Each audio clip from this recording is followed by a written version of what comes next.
Most are afraid of unknown depths, skirting shores thinking world flat. I'm with the island girls in celebration of new religion. Nobody led me or said this way. I sailed alone on makeshift raft with wind as companion.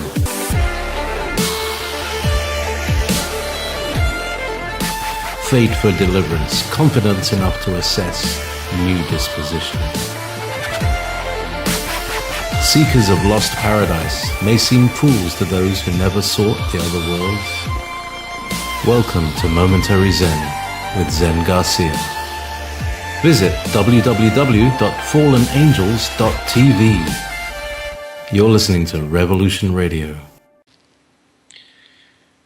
I am perceiving the creation with renewed conviction, deliberating over whether I'd been taught a misnomer of lies, the likes of which had formerly entrenched me in belief that we as humanity inhabit a spherical earth, comparable to every globe sitting atop a teacher's desk.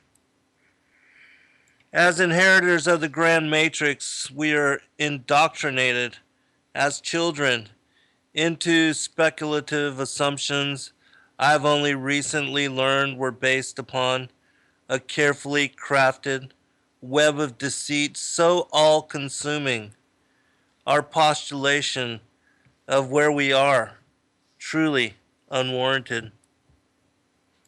Awakening makes one question everything thought relevant, all that one had once so innocently accepted in assurance as evidentiary truth.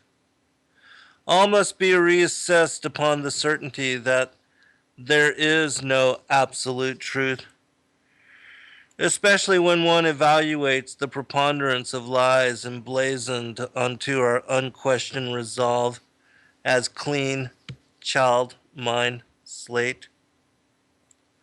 And so once again I find myself in that zone of nihilistic persuasion, reality shattered and manifest knowing shaken to core, deliberating over what I thought seminal truth, the mother of all conspiracies, challenging one's conviction of who and where we thought we were as people. Our most foundational belief, underlying structure to life upon a blue marble with angelic sun as its vibrant diamond center.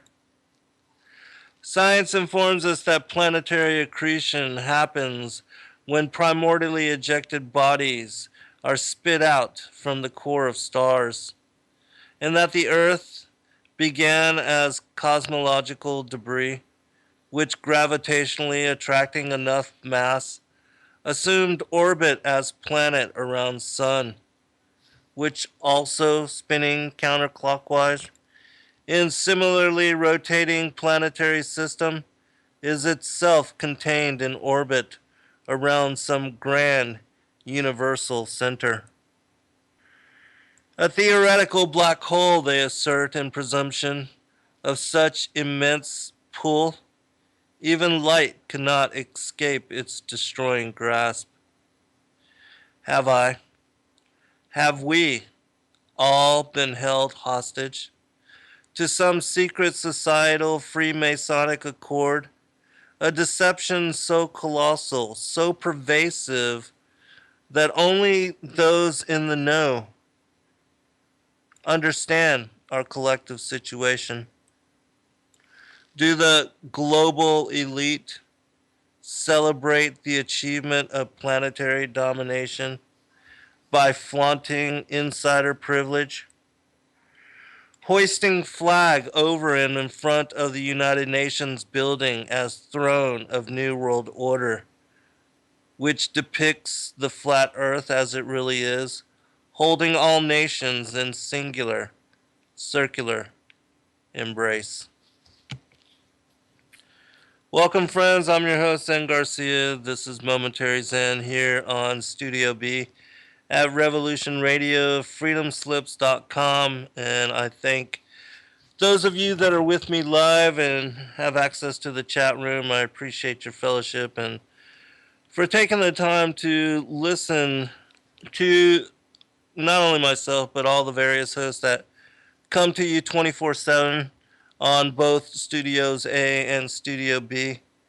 We appreciate your patronage. And also, I would like to add that um, people, um, that we would really appreciate the donations that any of you could share, that the networks has been having a hard time sustaining itself and in reaching its goals of being self-sufficient. And so those of you that can, please do, even for the price of a meal, once a week or once a month, that supporting the network goes a long way in allowing us to continue to come to you in the manner that we do, and utilizing the network as a platform of truth to cover many different controversial um, and really intriguing subjects, because there's so many new things coming to light. And even when you think you've had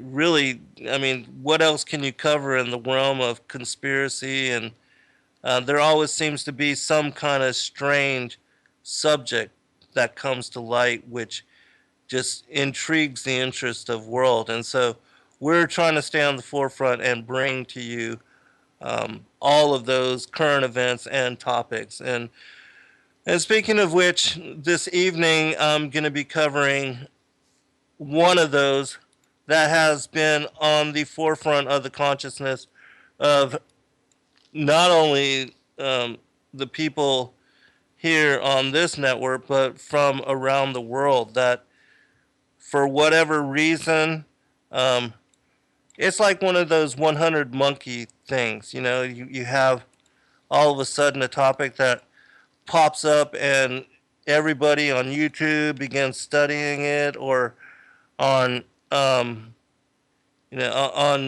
the different alternative media websites, the different hosts, broadcasters of different truth platforms worldwide, that there's always something that comes up that just grasps and becomes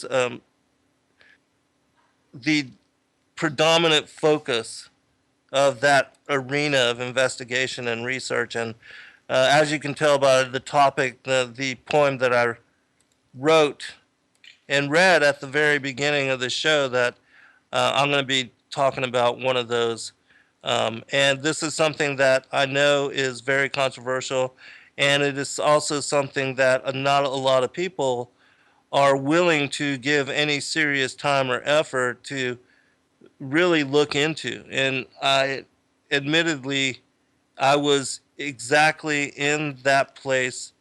Many of you understand and know about the evolution of this topic for myself, that I was really hesitant in even giving of any of my time to looking at it in any serious way. But because I have covered and written about many different controversial topics prior, my friends and my listeners, they came at me basically with the whole, you have asked us to be open-minded in regards to other controversial topics that you talk about, and you have been unjudging in going into the study of those topics, and you've tried to present the information without any bias or any favoritism, and have covered it from all angles, and presenting all of that information in its most complete and detailed manner that I could. I've given each of you a chance to look into and study whatever it is that I wanted to cover, will focus and talk about, like the whole thing with Cain being a child of the devil, and there being two bloodlines and seed lines on this planet, and that the enmity which what happened between the seed of the woman and the seed of the serpent, that it goes back further than just the Genesis 6 incursion of the Watchers mating with the daughters of Cain and creating a race of giants, that it actually goes back to the garden. And so many, for whatever reason, have found that topic of such controversy that they were unwilling to investigate it. And I was condemned critically by many people for even suggesting and for writing a book about this as topic. And so this that I'm covering this evening, in talking about the Book of Enoch and the connections of the flat Earth to as being a key to decrypt it, um, I ran into the same kind of animosity, the same kind of hesitation, the same kind of judgmental bias from mainstream Christians and just uh, people as a whole.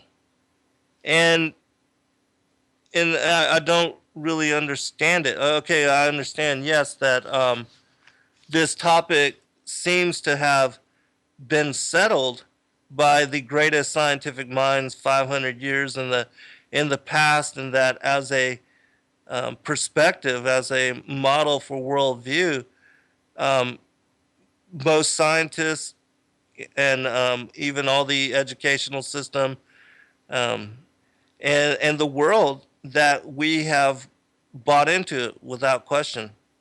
And in actually looking into it and investigating in somewhat, there are things which do not make sense and which cannot be answered by our accepted belief systems. The whole heliocentric model of who we are and where we are as world.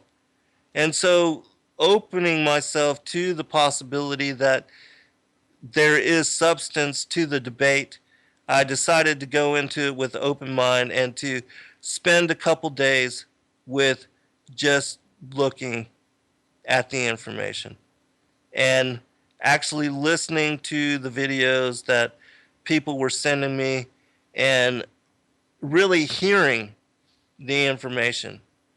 And what I discovered was that there was indeed um, good cause and very relevant points to be made, which people should question themselves as to why they believe the way that they do. And having done so, and I'll bring up some of those things, but the main focus of what I will be speaking about this evening is how discernment of the earth as being a plane, how it led me to be able to understand the Book of Enoch in a way that has not been, in a way that it has not been understood in over 500 years.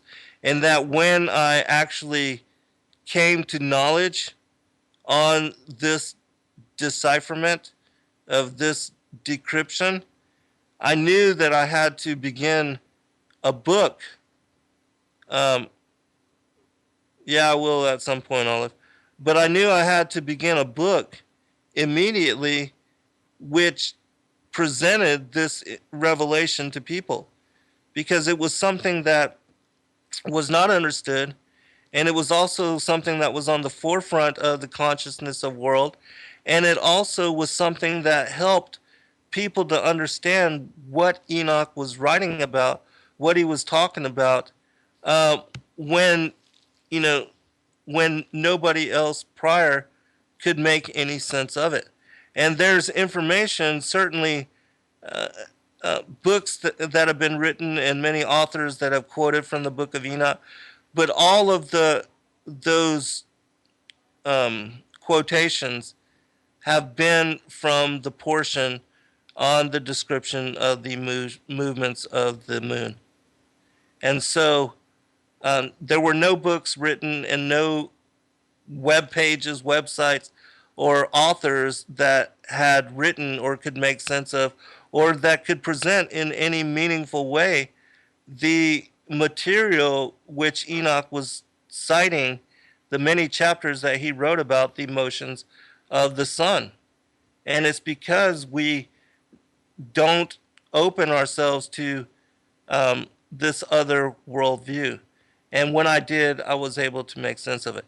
And so, before bringing up that information, I just want to talk about a few things as to why I think there is relevance to this particular topic as an area of research, and why I have been, for the past few months, working tirelessly, day and night, really, on getting this book done and presenting it to the public. It's the fastest book I ever wrote. I've found it so intriguing that, as I said, I've been focused on it nonstop for several months now. I think it was in June that I was first even introduced to this information. And I know that there's many of you that are listening right now that are just rolling your eyes, and that are thinking, why would I even bother listening to this person? Why would I even want to finish listening to this show? And there were many people that asked me too when I first began to study it. Many people asked me, why is it relevant? Why should anybody spend any time studying and looking into the debate of whether the Earth is a plane or a globe? And I'll answer that at the end of the show, because there's a lot of points that really need to be brought up first. But when you start to look into and you start to investigate whether the Earth is a plane or whether it is a globe, there's a few things that immediately come to mind. Some of those have to do with the phases of the moon, with the seasons and the way that they work, and the differentiation between the time and day, night and day, the hours of night and day and their alignment, and also with our parallax of the different constellations and the different stars over the course of night. And what I'm talking about specifically, and this was one of the things that stood out to me immediately, was if you consider the Earth in motion, in orbit around the sun, we're told that the Earth spins once a day, and that this creates our 24-hour day, and that it takes the Earth 365 years to move annually around the sun in full circular rotation, and that the Earth is spinning towards the east like a top, and that we move counter clockwise around the sun. And so think about this, visualize it, picture it in your mind.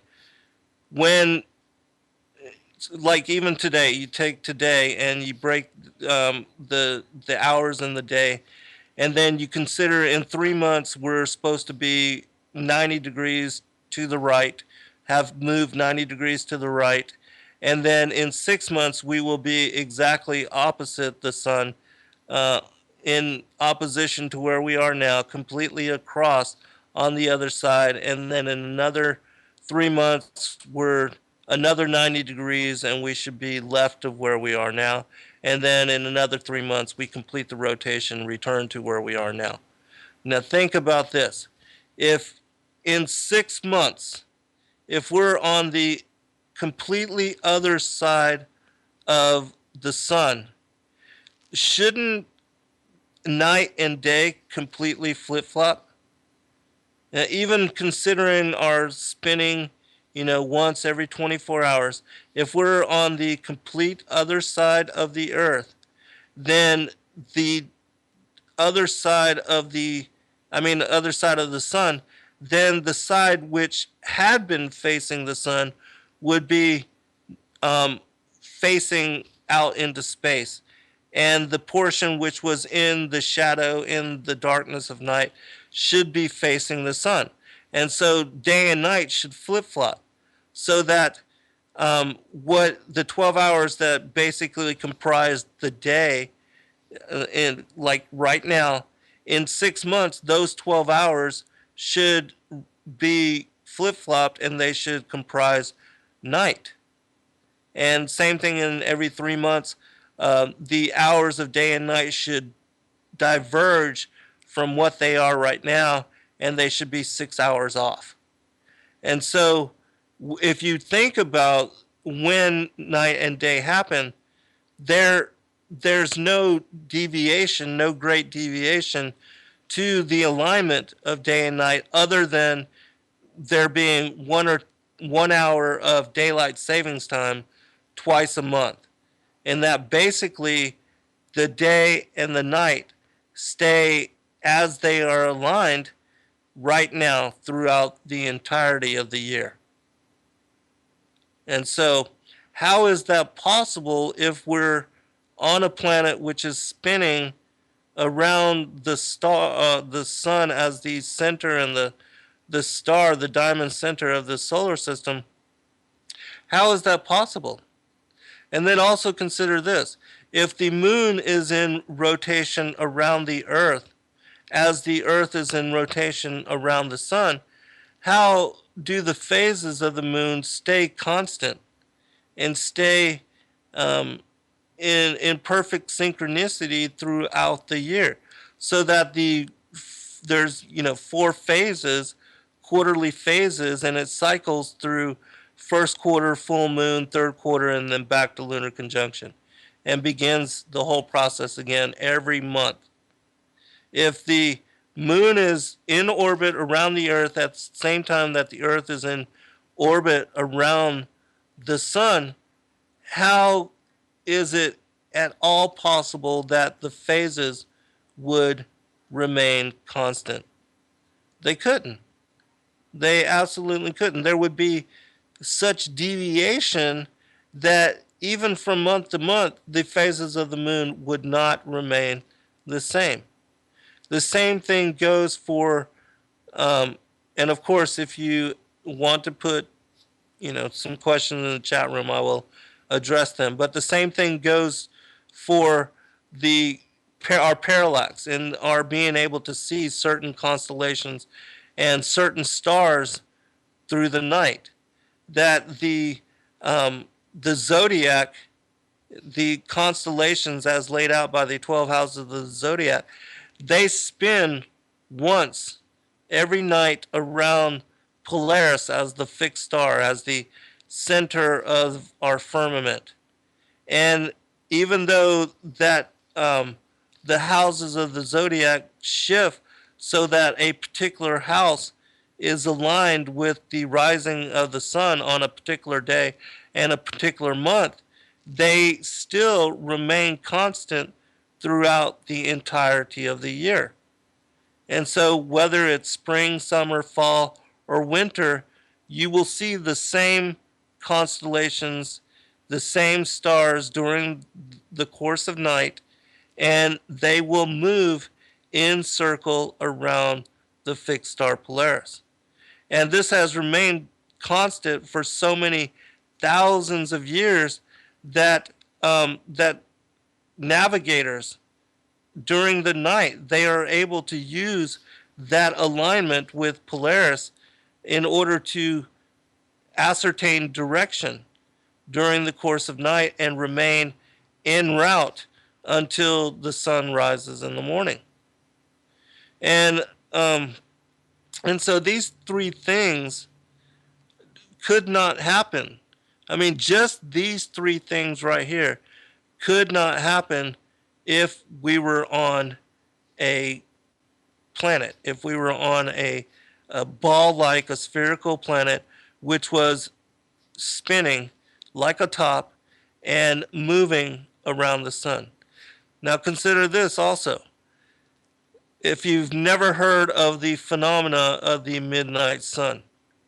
The midnight sun is it's a phenomena which occurs during the summer solstice when the sun is aligned directly above the Tropic of Cancer. And when it is above the Tropic of Cancer for this particular part of the year, there's a time when, at very extreme northern latitudes, when eyewitnesses, observers on the ground, are able to watch the sun cycle through its full circuit, going from east to west to north and back to the east. It will remain steady in its full circuit and remain above the horizon, never having dipped below it. And it will remain visible in such way over the course of many days. And according to the heliocentric worldview, and our being on a planet that's spinning, this would not be possible. And the fact that it is verifies that there's something very wrong with our believing that we are living on a globular Earth. And this is something also that is not, um, it doesn't play out in the same way during the course of the winter solstice, which is summer for southern latitudes. And I'll speak about those differences when I return back from the first break. Um, and then I'll spend at least this next 30 minutes establishing some other points to just give you something to think about in regards to curvature, and the horizon being flat. Water, the characteristics and the physics and nature of water is to always find a flat level, and you know, and different things like that, like uh, curvature as far as the building of railroads and canals and bridges, that the engineers which draw up the blueprints and make the decisions to build these huge structures over thousands of miles, they never take into consideration the curvature of the earth. All right, be right back. All right, welcome back, everybody. Before we went to break, I was talking about three things, about how engineers, those that draw up blueprints, that build huge infrastructures like bridges, canals, railroads over thousands of miles. If you ask them whether they give any consideration to the curvature of the earth in building all of any of that, they will tell you that they do not. And if you don't know how um, the mathematical formula for how they, oh, I apologize. Um, I forgot to unmute it. All right. So, anyways, my bad. And so I was talking about the um, just the way that railroads and the bridges and different infrastructure, the way that they are built, the engineers take no consideration as to there being any particular curvature. And the way that they create and build these structures is they try to keep it as perfectly level and as flat as they can over this thousands of miles that the railroads are laid out. And so, um, if you ask them whether they give any consideration to there being any curvature to the earth, they do not. Um, and if there were curvature, then it would be unsafe, as far as the way that like for instance, if you were building a bridge and crossing over the equator, and with the sun being white, I mean the earth being whitest near the equator, there would be this huge kind of arch, this huge kind of hump in the middle of where the equator would, the circumference, the diameter of the earth, that there should be this kind of bulge there, according to this. the spherical shape of the Earth. And another thing, as far as curvature, when you watch, like for instance, lighthouses and the Statue of Liberty or the skyline of a particular city, that you're able to see it and witness it over 10, 20, 30 miles even, and even further. But according to the way that curvature is um, is measured, this these things should not be visible in the way that we're able to see them, especially now that we have these high-powered cameras and telescopes. The curvature should be such that these particular structures should be below our line of sight.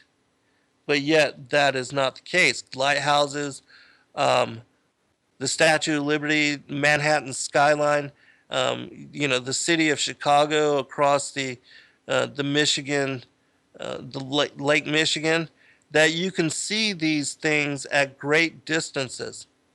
And another thing in regards to curvature, when you're looking out at a cityscape, if the Earth is rounded and it dips below, extending out um, certain distance, it should dip below the horizon. You should not be able to see all the way out as far as the naked eye can perceive.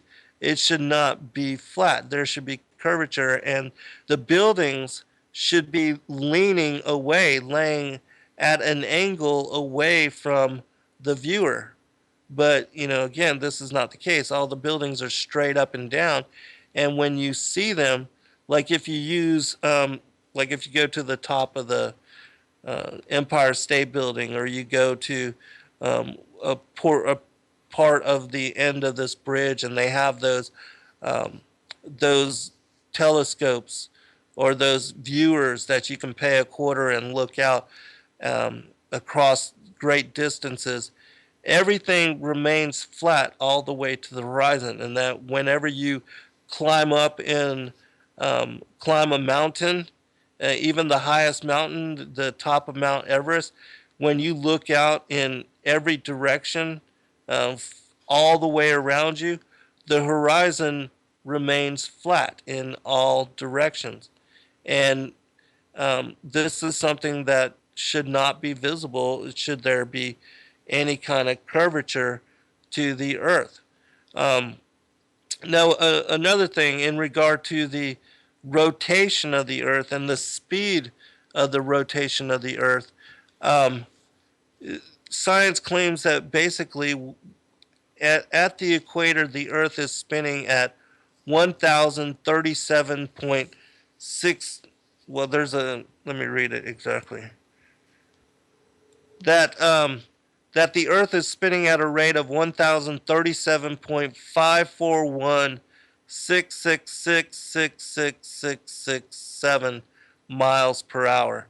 And the way that you can find that is by dividing the circumference of the Earth, which is said to be 24,901 miles, by the number of hours in a day.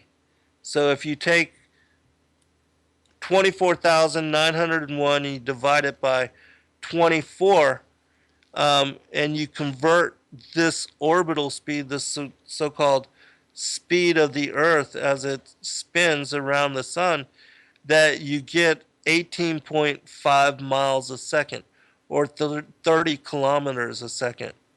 And when you multiply that 18.5 by 60 for every 60 minutes, and then for 60 minutes of every hour, you get a speed of 66,600 miles an hour, is what they say that the Earth is spinning at this astronomical speed. And notice also that in citing all of these different numbers, you have all of these 666 numbers um, that are, basically the heliocentric worldview, the calculations of the the orbital spin of the Earth, there's all these 666 numbers involved in the calculation and the determination of that motion, which is, a lot of people would say that this is coincidental. I am not one of those. I don't in any way believe that these numbers being built into the calculations of the Earth as being a globe, that that this is in any way coincidental. And just to give further verification of that is if you take the inclination and subtract it from the 90 degree, if the Earth were perfect straight up and down 90 degree, you get 90 degrees minus the 23.4 for the inclination of the Earth, and guess what? You get 66.6 degrees. And so all of these 66 numbers are compounded into the calculation of the motion of the Earth as well as its velocity. And do I think this is coincidental? Absolutely not. And so, anyways, the science also says that we're 93 million miles away from the sun, but there's, and I can't post them in the chat room right now, but um, there's many photos, and I have all of these in my book. And just so you know, my book is almost 400 pages. It's 392 pages. It's 32 chapters, and it covers in great detail all of the things that I'm speaking about now, as well as, I had mentioned at the very beginning that the flat Earth is the key for decrypting the Book of Enoch, and that there's a particular portion of the Book of Enoch called the Book on the Courses of the Heavenly Luminaries, which first read the Book of Enoch when I was 18 years old, and I found it fascinating, especially since it contains so much information about the fallen angels and the birth of giants upon this planet, which so many of you know that whole story and topic intrigues me, and that many of my other books have been written with that as a focus.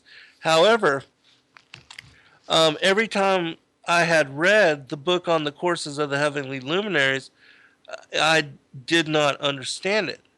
And so for the longest time, whenever I read the Book of Enoch and I would come to this portion of the text, I would basically skip over it and pick up where it ended.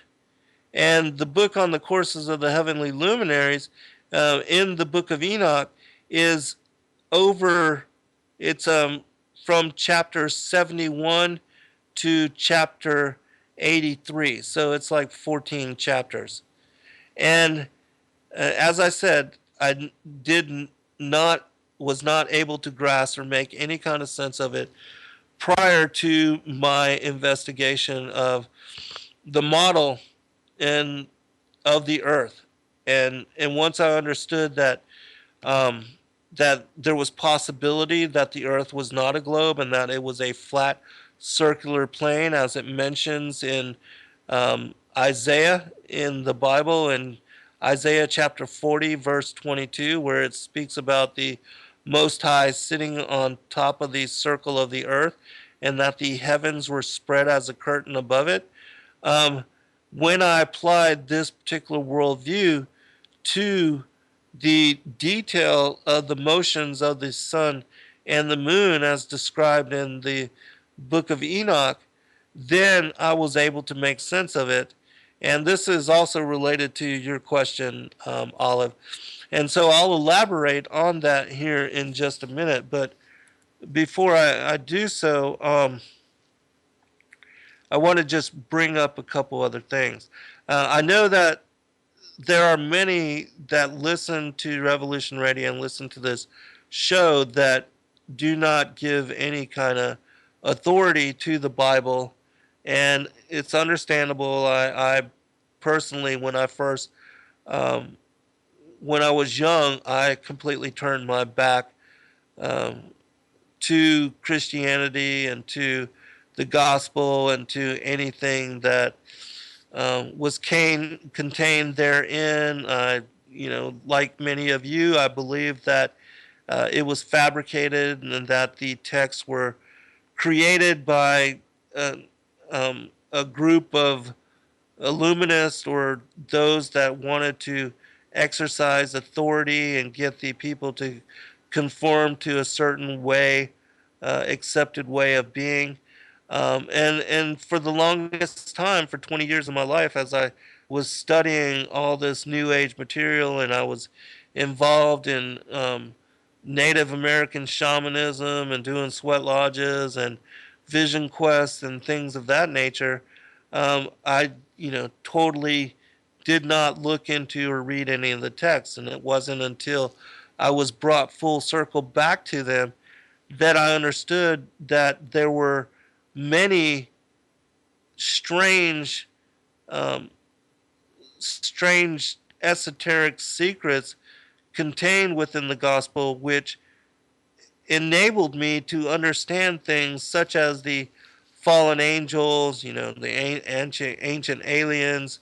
Um, that once I started to understand and to look deeper into these secrets, I discovered that the gospel was 100% prophetic, and that the things that were contained within the scriptures and the chapters that they had for that the Most High or whoever at the time, I didn't know, whoever had written or inspired the prophets to write what they wrote, that they were able to prophesy about events and circumstances, historical circumstances, which happened thousands of years in advance of their occurring.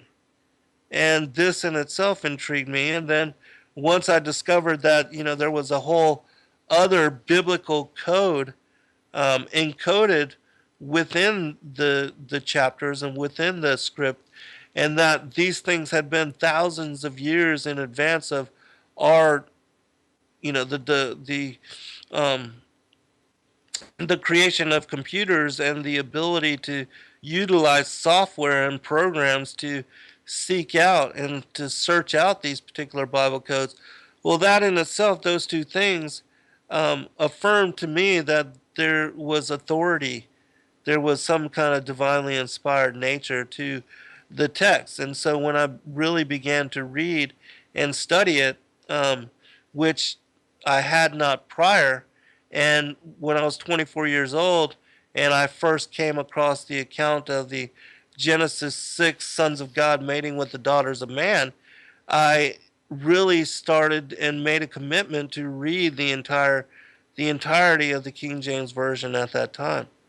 And when I did so, I discovered that there were many intriguing subjects and topics contained within it that has since that time occupied my time and um, has held my focus.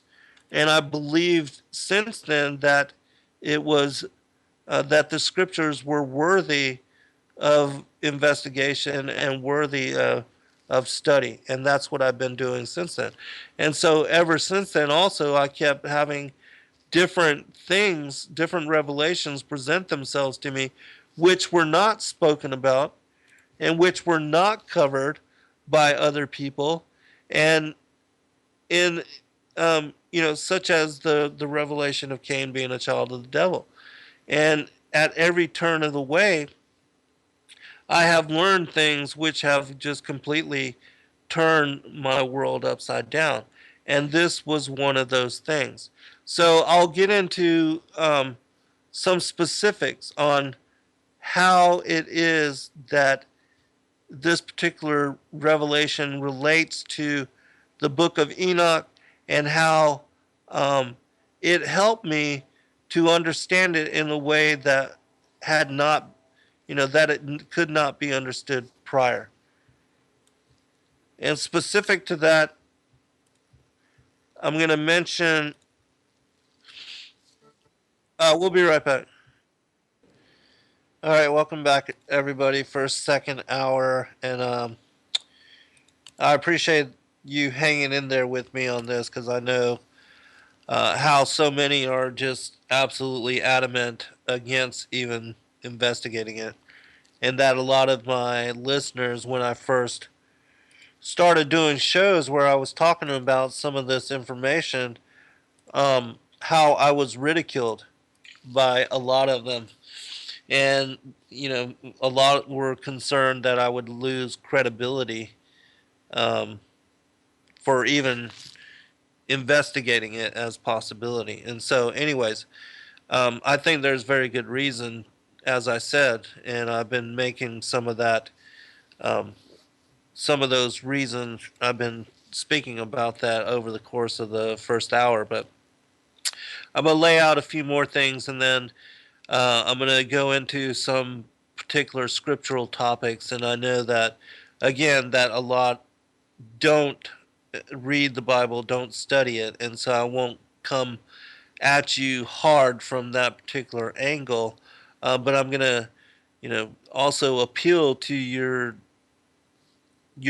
sense of your own reason and your what you see yourself here, being on this particular planet, what you can observe directly, what you have experienced, and then I'll talk in the final portion about how this ties into the Book of Enoch. Also, I wanted to make an announcement that Carolyn Hamlet will be joining me next week, and then the following Wednesday, Rob Skiba will be joining me.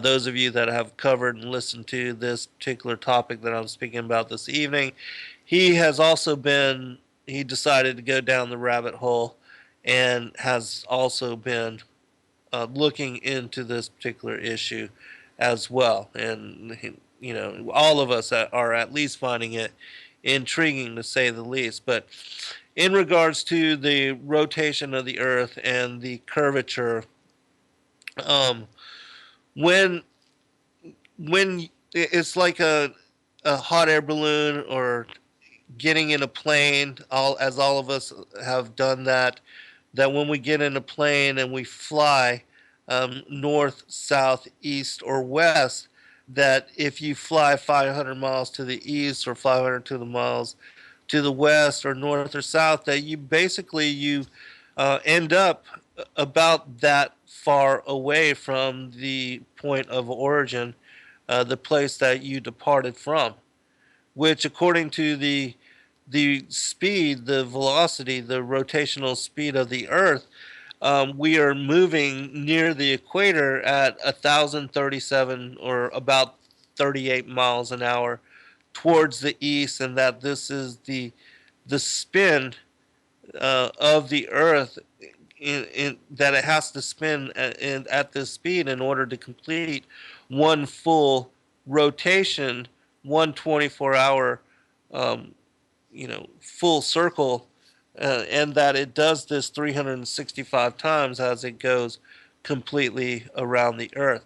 Now, considering that speed, if you were in a plane and you were flying towards the east, you should actually lose ground, because commercial airlines, uh, commercial planes, airline aircraft, they average about 500 miles an hour.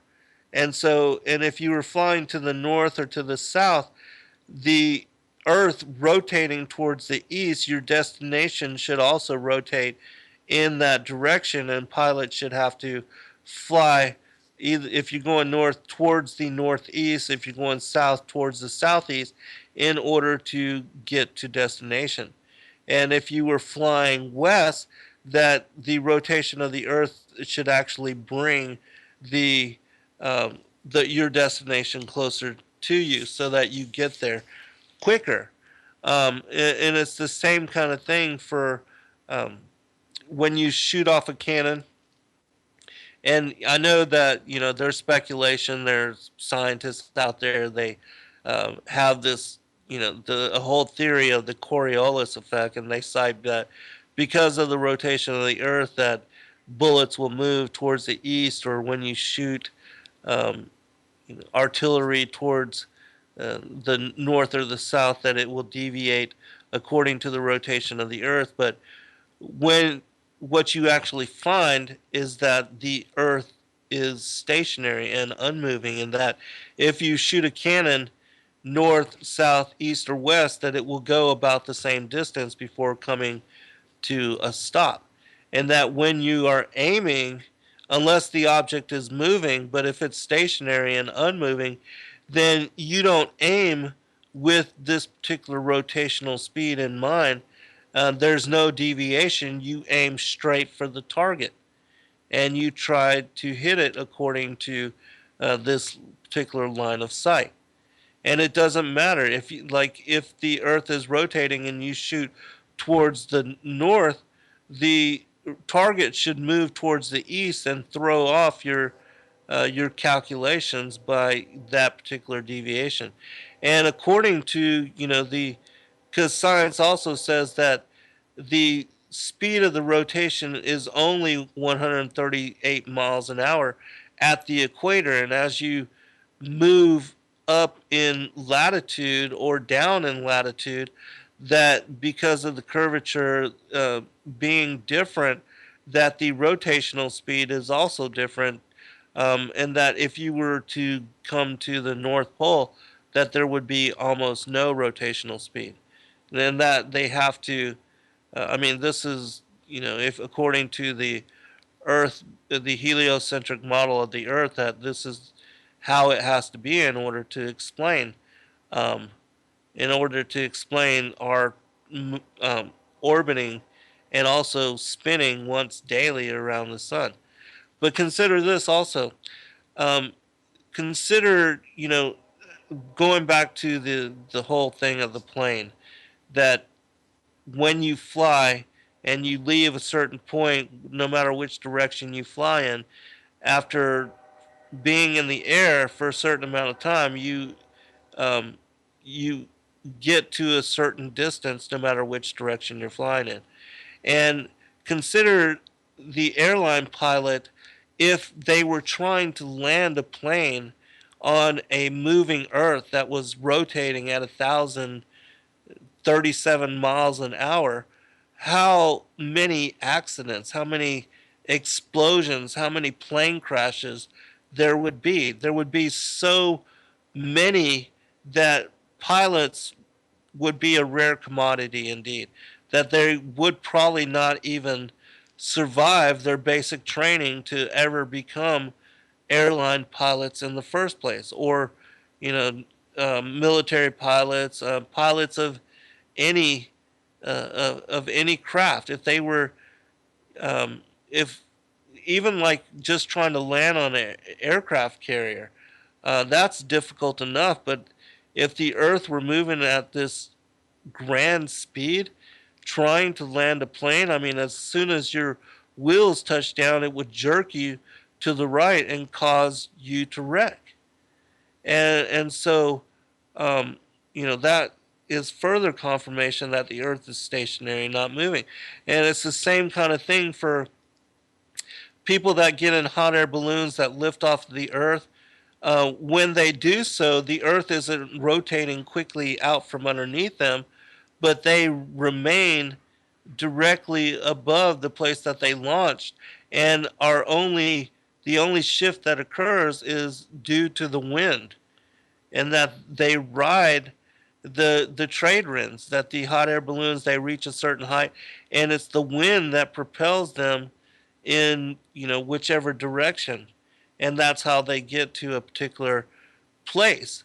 But that the Earth isn't rotating at this great speed out from underneath it. Same thing for those of you that have jumped out of airplanes. um, the pilot never takes into consideration which direction he is flying in when people launch out of the back of the craft.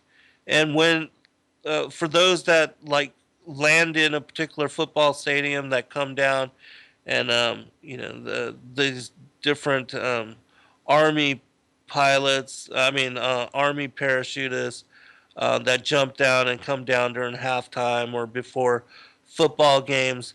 When they jump out of the airplane, the Earth isn't rotating quickly towards the east and moving away from them. It remains stationary, and when they jump, they aim towards the target, knowing that it's not going to deviate, and that they could, kind of guide themselves toward it to get to where they want to be. It's not rotating quickly to the east and in that way deviating in any manner. And it's the same thing that you see when you burn a fire, like when there's huge fires out in the west and the smoke rises. The smoke isn't streaming towards the west because of the earth moving towards the east. It rises in steady stream directly upwards towards the sky. And there's not any deviation or any shift beyond if it's windy and the wind is blowing the smoke in a certain direction. Otherwise, there's many days where the wind is so calm and so still that it won't even flutter your hair, and flags won't wave. There's it it's still and motionless. And on these kind of days, when you burn a fire, the smoke will rise directly upwards until it dissipates in the sky. And this is also further confirmation that the Earth is stationary and unmoving, and that what science says uh, tells us and gives us as being the rotational speed of its orbit, its spin as it orbits around the sun, that this is fabricated. And the way that sundial works, well, actually, I'll get to that story here in just a second. And so, anyways, those things that all of us can witness and have seen and observed for ourselves, they tell us that the earth is unmoving, that it's stationary, and that there is no rotational speed to it. And there's been several scientific experiments. I'm not going to go into all of that, but there have been numerous that have been done by scientists where they were actually trying to prove that there was either curvature to the earth or that there was a rotational speed to the earth. And they found out the complete opposite, that there was no rotational speed and that the earth is in fact stationary. Now I'm reading some of the keeping up with some of the commentary in the chat room, and I'll try to answer that as well. But one other thing, as far as airline pilots or in flying, like military jet fighters, that if you're flying a plane and that if you're flying, it doesn't matter east, west, north, or south, and that there's curvature, and we're on a globe, and there's this curvature, then according to the way that the globe is structured, a pilot should always have to be facing his craft, the nose of his craft, downward in order to remain in alignment with the curvature of the earth. But this isn't, again, this is not the way that it is.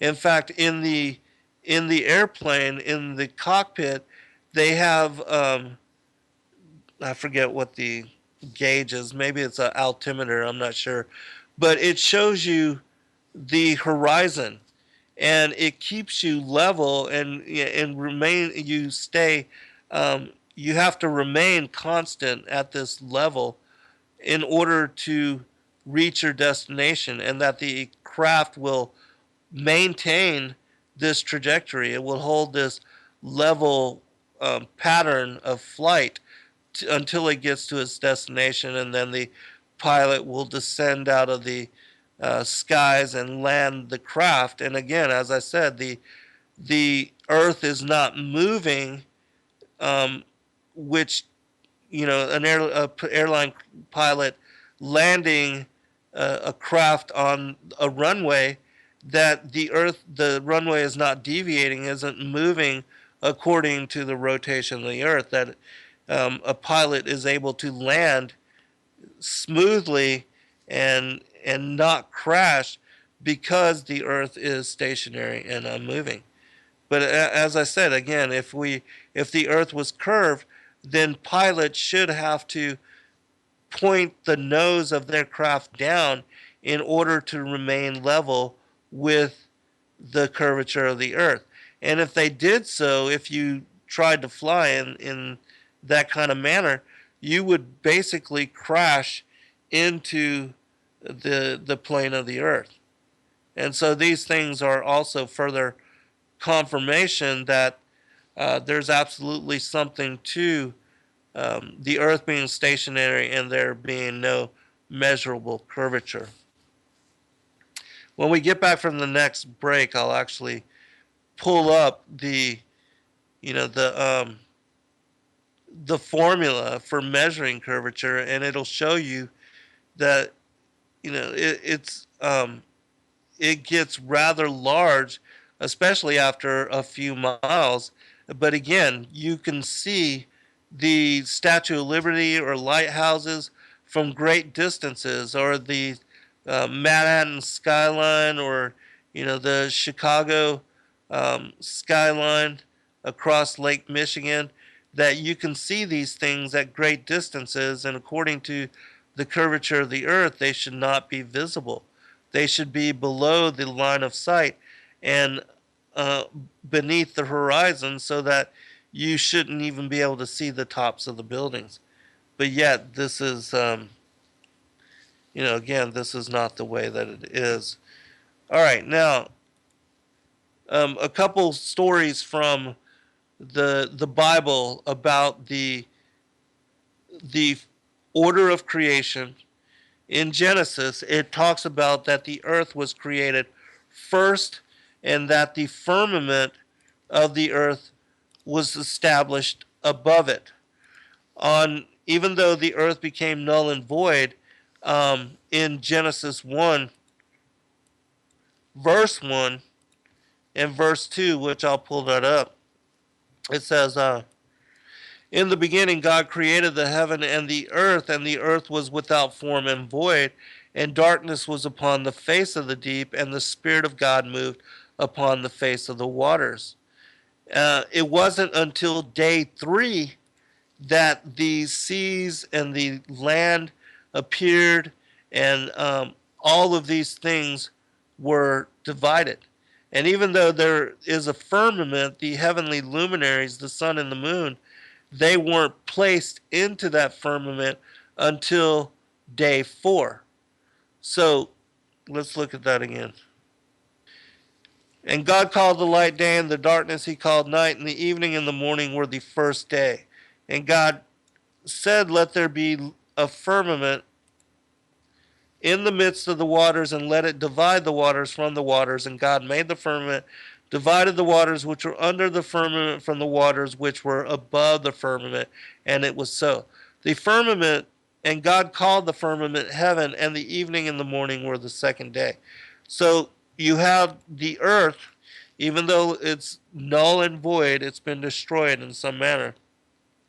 And you have the firmament being stretched out above it, which this also fits with the passage that so many people send to me when they try to confirm that the Bible supports a globe earth, the shape of the earth as being a globe.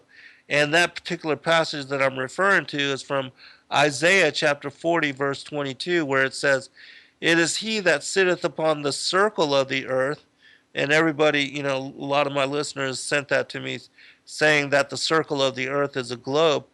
But I've proven and verified in not only my book, but many other shows, that the circle of the earth being described here is actually a round circular flat plane, as you see depicted in the United Nations flag as what's called an azimuthal equidistance projection map, and that this is the shape of the earth is like a disc, a round disc. All right, and so completing the passage, it says, "It is he that sitteth upon the circle of the earth, and the inhabitants thereof are as grasshoppers, that stretcheth out the heavens as a curtain, and it spreadeth them out as a tent to dwell in."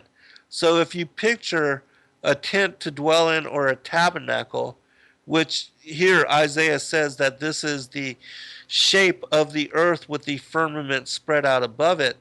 The earth, the circle of the earth, is the floor of the tent, and that the walls and the roof, the curtain, the canopy, the dome, whatever you want to call it, that the heavens are spread out, and that they are the covering of this particular tent. And so this is the shape, the ancient Hebrew cosmology, and the shape of the visible universe has the earth as the foundation for the firmament which was spread out and established above it. And this again follows in line with the order of creation as it says in Genesis. Um, in Genesis chapter 1, verse 11, it continues, "And God said, Let the earth bring forth grass." Chapter verse 10, "And God called the dry land earth, and the gathering together of the waters called he seas, and God saw that it was good." Now, I'm not going to read the rest of it. He establishes the trees and the herbs and the all the things that ended up growing on the earth. But all of that was done on the third day, and the evening and the morning was the third day. And then you have the establishment and the creation of the sun and the moon. Beginning in verse 14, it says, "And God said, Let there be lights in the firmament of the heaven to divide the day from the night, and let them be for signs and for seasons, and for days and years, and let them be for lights in the firmament of the heaven to give light upon the earth." And it was so. And God made two great lights, the greater light to rule the day, and the lesser light to rule the night. He made the stars also. All right, I'll pick up final segment. All right, welcome back, everybody, for final segment. As I was saying, about the order of creation, and that the sun was created on the fourth day and placed in the firmament above the earth, and that prior to that time, the heavenly luminaries hadn't been established. And so the earth, and how would it make sense if the earth is spinning around the sun? How would it make any kind of sense for it to be created first, and then, on the fourth day, then the sun is created and placed in the heavens, and then all of a sudden the earth is, in rotation around it? That doesn't make sense according to the order of creation, which, as I said, with Isaiah chapter 40, verse 22, the circle of the earth, that the ancient Hebraic universe, the cosmology, is it cites the earth as being the foundation for the heavens which were established above it.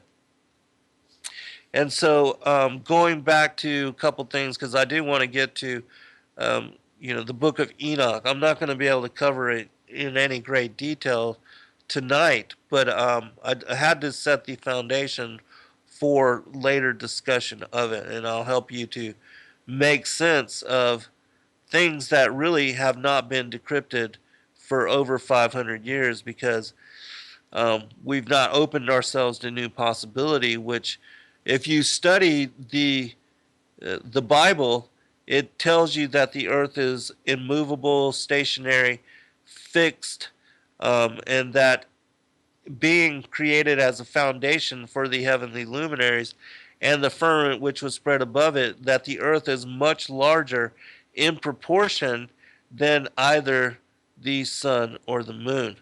And so,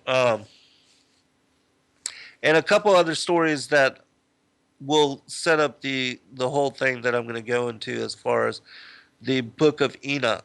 When you look at two stories from the scriptures, Joshua chapter 10, which talks about a time when Joshua was going to war with the giants in the land of Canaan, and the Most High gave him the power to make the sun and the sun and the moon to stand still. And how would that make any sense at all if the earth is spinning around the sun? Because the only way that the um, that the that the earth, the sun would be prevented from going down is if Joshua was given the power and the authority to stop the earth. But that's not what it says. It says that he was given the authority to stop the sun and the moon, which, according to the book of Enoch, as well as other portions of the text, it's the sun and the moon which rotate in clockwise fashion above the circle of the earth, as described here in Isaiah chapter 40. And that Enoch spends, these 14 chapters in the book of the courses of the heavenly luminaries speaking about the motions of the sun and the moon, and 0 chapters on describing the motions of the earth. And the reason being is because the earth is stationary, and it's the sun and the moon which rotate in circle above it. Which, if you apply this worldview to the story of Joshua stopping the sun and the moon, then it makes sense that the Most High gave Joshua the power to stop the sun and the moon in their circuits above the earth, because stopping the sun and the moon prevented the sun from disappearing, reaching the vanishing point, and setting for the day. And so Joshua stopping the sun and the moon actually prevented the sun from going down and gave them the daylight that they needed in order to wipe out the rest of the giants living in Canaan land. Also notice that according to this story, there were no massive repercussions to the earth, as far as tsunamis or earthquakes or pole shifts or lightning activity or massive storms. There were no major repercussions. Nothing was said of this happening, of the sun and the moon standing still. Which, if the earth were actually spinning around the sun, and Joshua gave, and the Most High gave Joshua the power to stop the earth and the moon, there would be huge repercussions. Talk about massive tsunamis, all that water just all of a sudden coming to a stop and just going out and flooding huge swaths of land. There would be major repercussions to the earth if something like that were to happen. Now, another story. If you look at the story, there's a story in Isaiah chapter 38 and also 2 Kings, I believe it's chapter 2 or chapter 10, where Hezekiah, knowing that he's about to die, he prays to the Most High to give him a reprieve. And the Most High sends Isaiah to him and tells him that he's going to forgive him and give him an extension of 15 years to his life. And he also tells him that in the, as far as he's going to give him a sign proving to him that he's going to perform this miracle and that he's going to perform this deed and actually give him forgiveness. And the sign, interesting enough, is the sun going backwards 10 degrees on a sundial, which, if you think about and you apply this story and our current worldview of the earth spinning in circle around the sun and spinning once daily, which is what creates a day, then in order for the Most High to accomplish this, he would have had to have stopped the earth, then moved it back 10 degrees in its circuit, and then allowed it to begin spinning again in its normal in its normal orientation. Which, if he did all of that in that short amount of time, I mean, can you imagine the repercussions just from Joshua being able to stop the earth and prevent the sun going down, those would have been huge implications to that. But the earth being stopped and then moved back 10 degrees and then allowed to begin its spin again, it's ludicrous to imagine um, even God being able to do something like that. Not that he couldn't do it, but the consequences to the people and the creatures of the earth would be such that there would be widespread devastation. And so, yeah, if you're asking about the book that I wrote, it's called The Flat Earth as Key to Decrypt the Book of Enoch.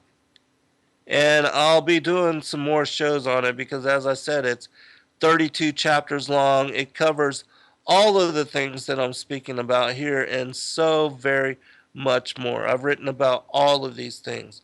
All right, because I'm going to run out of time, I'm going to go ahead and go into how it is that this understanding, this revelation, applies to the book of Enoch.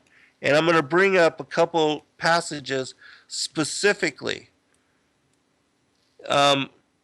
Enoch chapter 71, verse 8. As I said, the book on the courses of the heavenly luminaries are found in chapter 70 through 83. And in verse 71:8, it says this: the sun sets in heaven, and returning by the north to proceed towards the east is conducted so as to enter by that gate and illuminate the face of heaven. And so, as I was, when I first began to read this and to study it, trying to apply this passage to a globe, even if you were to look down upon the globe, there's no way for the sun to move in this manner. It just does not make sense.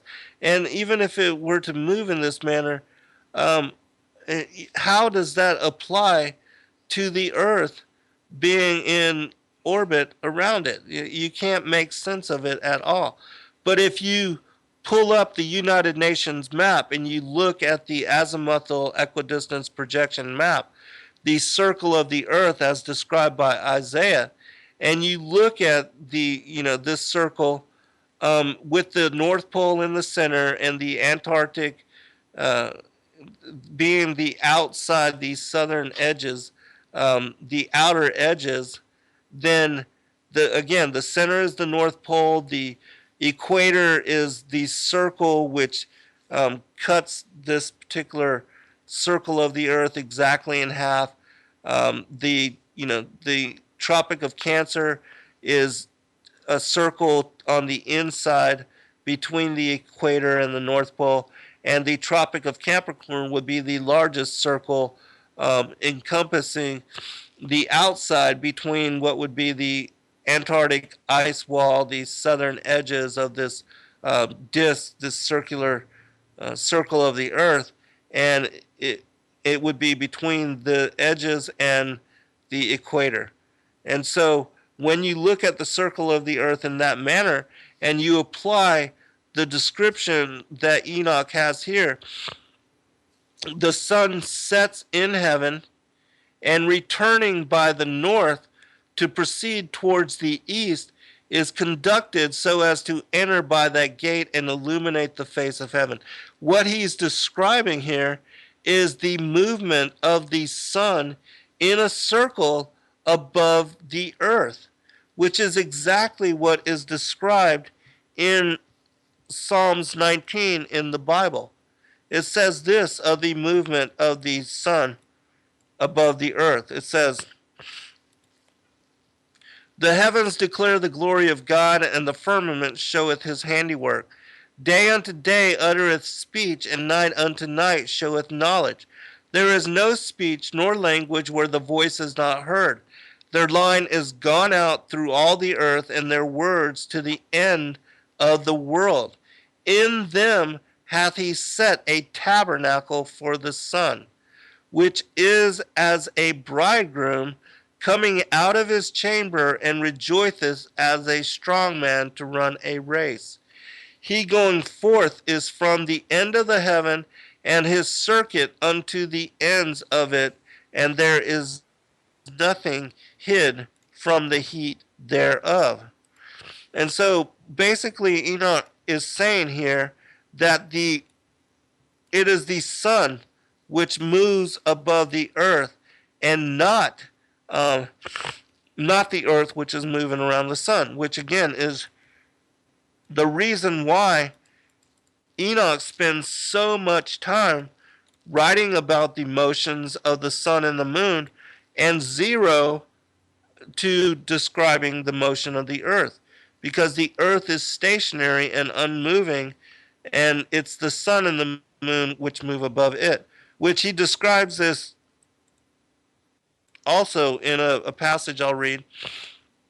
He says, "And the days Uriel showed me, the angel whom the Lord of glory appointed over all the luminaries of heaven and in the world, that they might rule in the face of the sky, and appearing over the earth, become conductors of the days and the nights, the sun, the moon, the stars, and all the ministers of heaven, which make their circuit with all the chariots of heaven."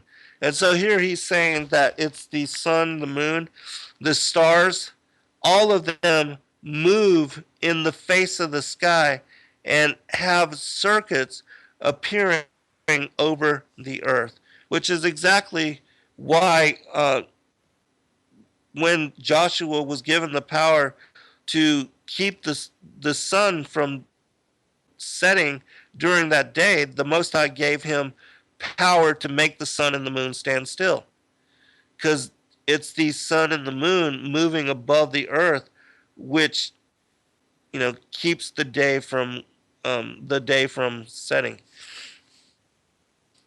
Again, the same thing with the sundial. The sun was moved back 10 degrees in its rotation, in its circuit above the earth, and then allowed to continue in normal circular rotation above the sun, which is exactly the in describing the rest of the book of Enoch, I basically decrypted the motions of the sun and the moon. The portion which pertains to the sun, Enoch describes the 6 gates of heaven,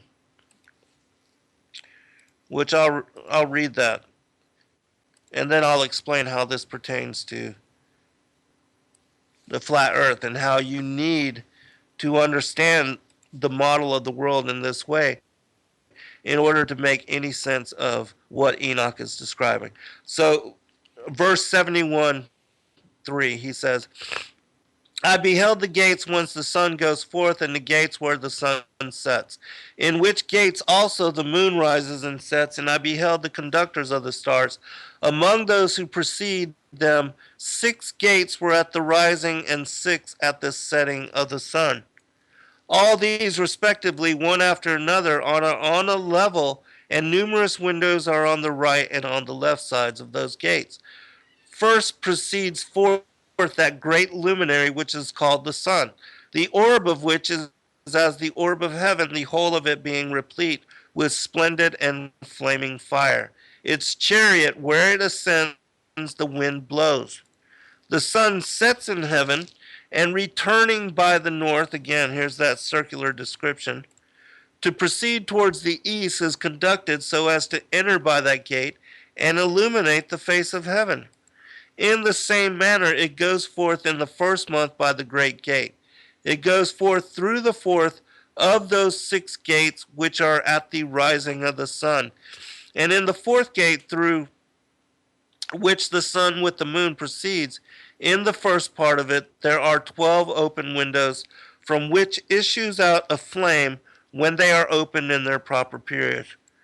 All right, just a little bit more, and then I'm going to explain this. "When the sun rises in heaven, it goes forth through this 4th gate 30 days, and by the 4th gate in the west of heaven on a level with it descends. During that period the day is lengthened from the day, and the night curtailed from the night for 30 days. And then the day is longer by 2 parts than the night. The day is precisely 10 parts, and the night is 8. All right, I'm going to explain this now. The description that Enoch gives of the motions of the sun, he begins with it being positioned directly above the equator on the day of the vernal equinox, which according to God's calendar is the first day of the year. It begins spring. So the vernal equinox, when the sun is above the equator for the day of the vernal equinox, this is the first day of spring. The gates of heaven are situated in this manner. There are 3 gates. The first, second, and third gate are below the equator and divide the area between the Tropic of Capricorn and the equator. The other 3 gates, the fourth, fifth, and sixth, are above the equator and are spread between the equator and the Tropic of Cancer. And so Enoch will describe the motion of the sun for 30 days. It will go through the fourth, fifth, and the sixth gate. It takes 30 days for the sun to go through each one of these gates. And so when the sun is positioned on the equator, the day is equally divided by 12 hours. Exactly. And then as it moves up into the fourth, the fifth, and the sixth gate, when it reaches the sixth gate, it will take 31 days to go through the sixth gate. And the reason being is because whenever the sun reaches the tropics, either the tropics, it takes 1 day for it to culminate its motion and then to begin moving in the other direction. And whenever it reaches the equator, it takes 1 extra day for it to cross the equator. And so as it's moving, the description that Enoch gives is it takes 30 days to go through the fourth gate, 30 days to go through the fifth gate, and 31 days to get to the sixth gate in the summer solstice, the Tropic of Cancer. And then it begins to move down again through the gates. It'll take 30 days to go to reach the fifth gate, descending through the sixth gate, 30 days to reach the fourth gate, descending through the fifth gate, and then it will reach the equator again for the autumnal equinox. And then it will take 30 days to descend through the third gate, 30 days to descend through the second gate, and 31 days to reach the Tropic of Capricorn. And that's the winter solstice. And then it will reverse course, take 30 days to climb through the first gate, 30 days to climb through the second gate, and 30 days to climb through the third gate. And then it will reach again the equator for the vernal equinox, completing a full cycle of the sun's motion through these 6 gates of heaven. Also know that I'm almost done with the video that I did 4 shows on my other podcast, on my other radio program at blogtalkradio.com/Fallen Angels TV. I'm creating a video which depicts the motions. It aligns the scripture and the motions of the sun's movement through these 6 gates, and I'm almost done with it. It's an hour and a half long. I'm going to post it to the internet probably within 1 or 2 days. And when you watch this video, you'll understand exactly what I'm speaking about, because I did this same portion of this show. I've read several chapters of the book of Enoch, and I described the sun's motion through these gates of heaven. And I'll be posting that on the internet, and I'll provide you the link very soon. And when you watch it, you'll understand completely what I'm speaking about and what I detail and write about in my latest book. This is my 9th book. It's called The Flat Earth as Key